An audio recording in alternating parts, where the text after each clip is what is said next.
علیکم ورحمۃ اللہ وبرکاتہ۔ الفاتحة إلى حضرة النبي الكريم صلی اللہ تعالی علیہ وآلہ وسلم۔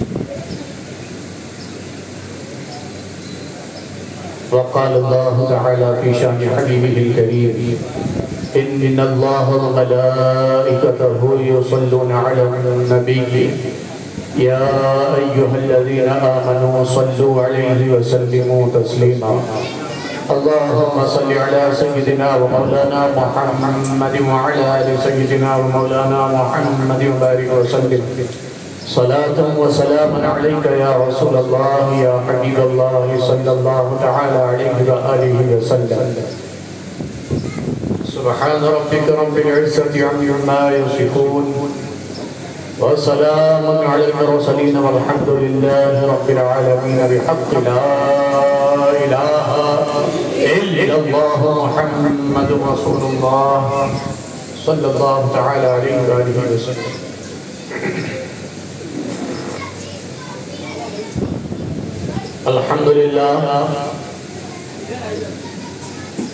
الحمد لله رب العالمين والصلاة والسلام على سيد الأنبياء والمرسلين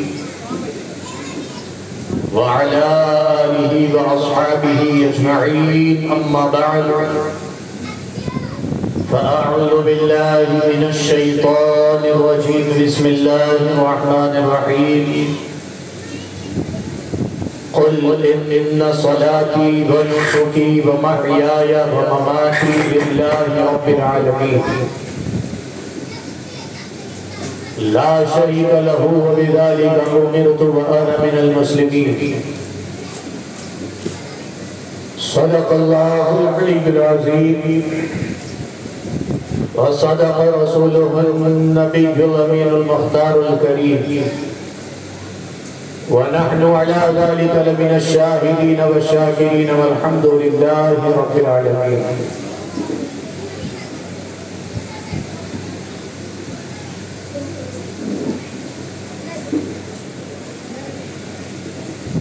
نبی کے نور نظر شہ مشرقین زندہ باد، نبی کے نور نظر شہ مشرقین زندہ باد، جناب فاطمہ زہرا کے چین زندہ باد، جناب فاطمہ زہرا کے چین زندہ باد، ہے جس کا پاک لہو بس وہی پکارے گا، ہے جس کا پاک لہو بس وہی پکارے گا، کمینے کہہ نہیں سکتے حسین زندہ باد، ہے جس کا پاک لہو بس وہی پکارے گا، کمینے کہہ نہیں سکتے حسین زندہ باد۔ بولو حسین زندہ باد، حسین زندہ باد، حسین اور یزید مرد آباد، یزید مرد آباد۔ حضرات انشاءاللہ آدھے گھنٹے میں یہ جلسہ ختم ہو جائے گا۔ اب میرے لیے مشکل یہ ہے کہ میں کیا شروع کروں جو آدھے گھنٹے میں پورا کر سکتا۔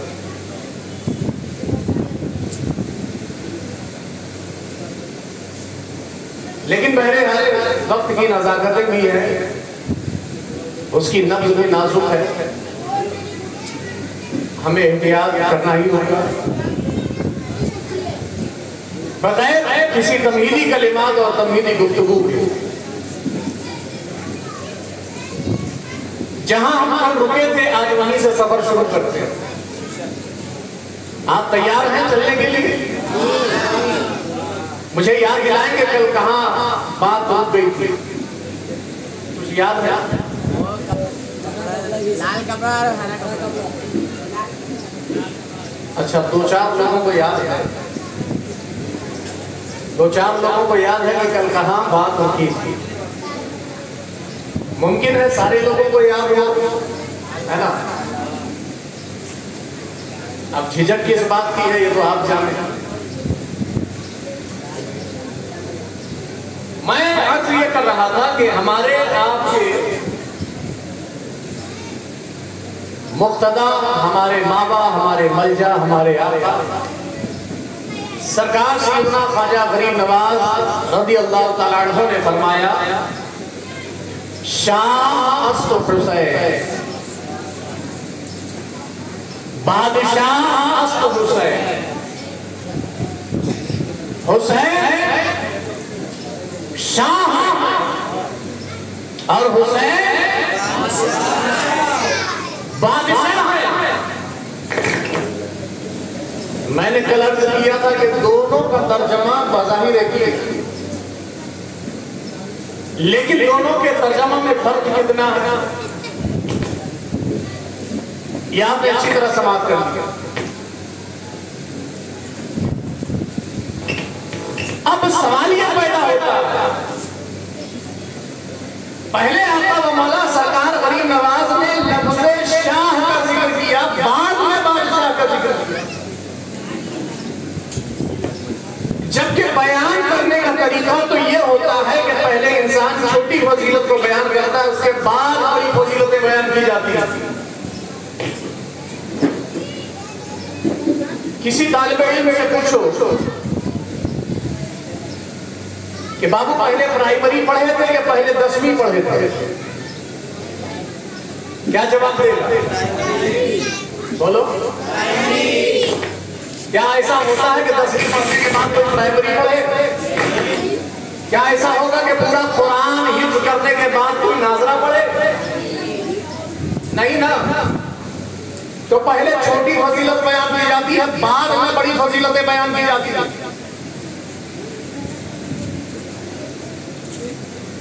جیسے کسی صاحب کا تعارف کرائیں کہ یہ صاحب بڑے قابل قدر ہے، بڑے بااحترام ہیں،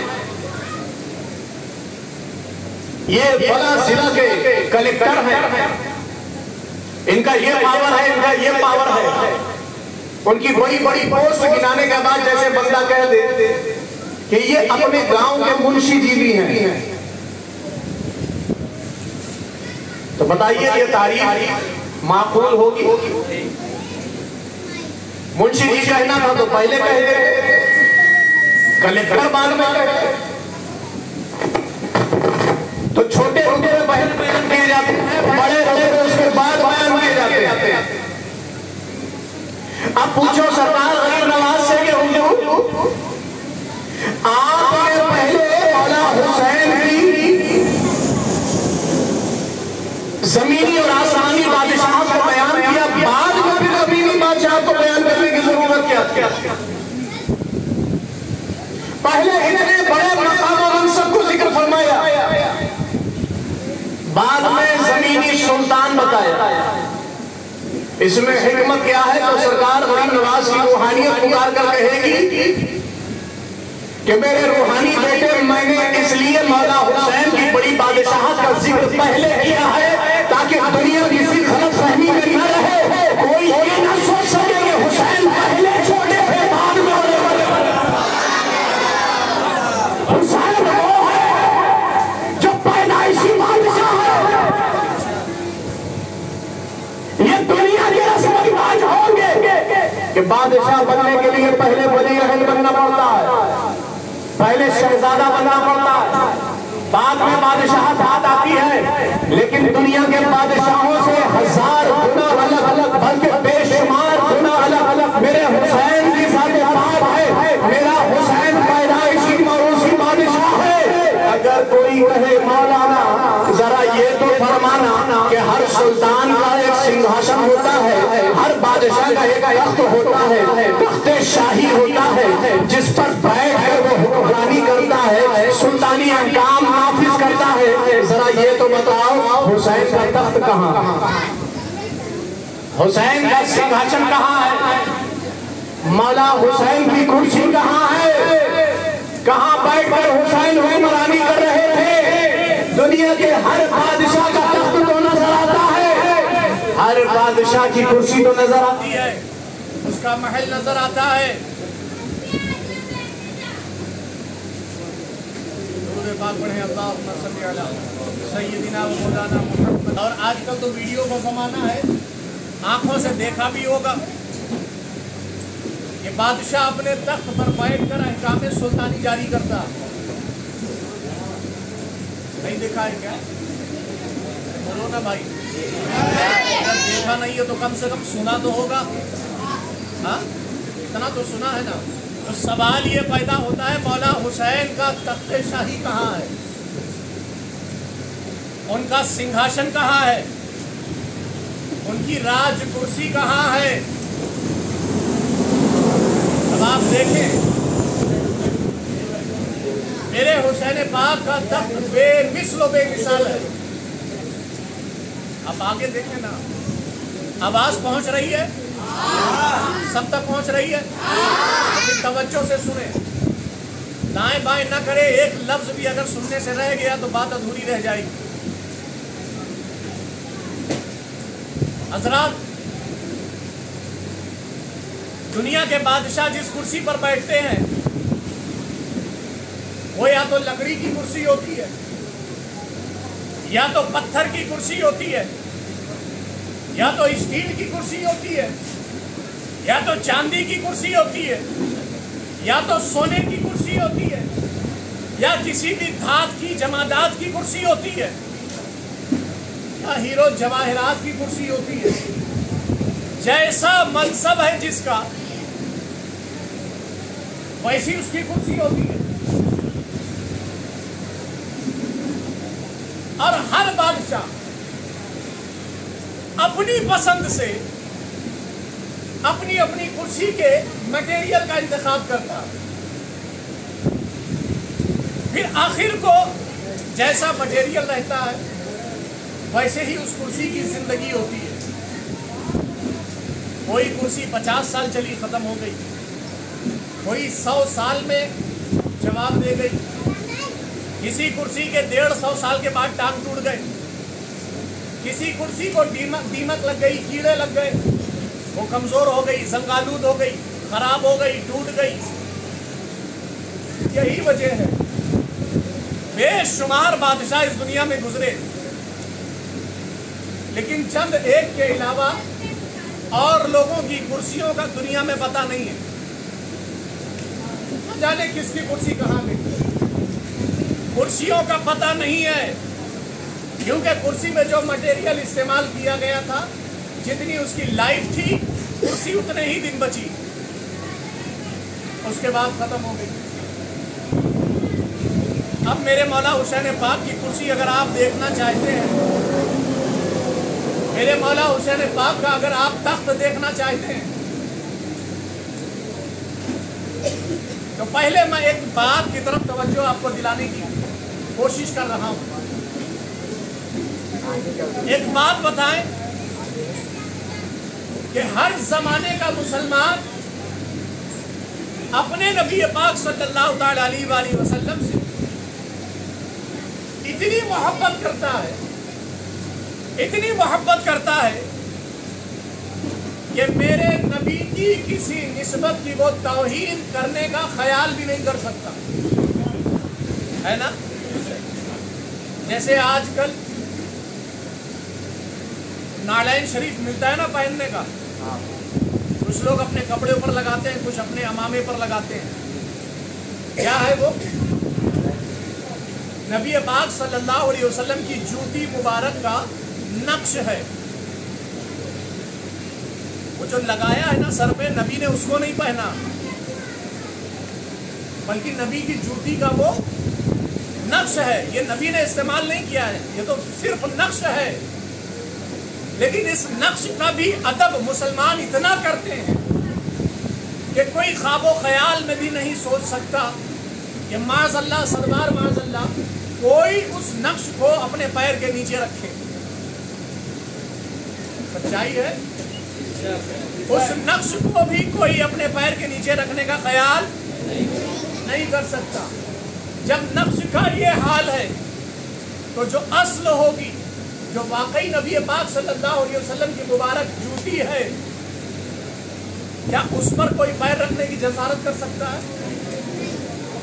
حضرت عبداللہ ابن مسعود رضی اللہ تعالیٰ عنہ حضور پاک کی نعلین اپنے سینے سے لگائے کر کے گھومتے تھے. سبحان اللہ، بولو نا. اپنے سینے سے حضور کی مبارک جوتی اپنے سینے سے لگا کر حضرت عبداللہ ابن مسعود چلا کرتے تھے. آ جائیں، جتنی آگے آ سکتے ہیں آ جائیں. آگے آ جاؤ، آگے آ جاؤ.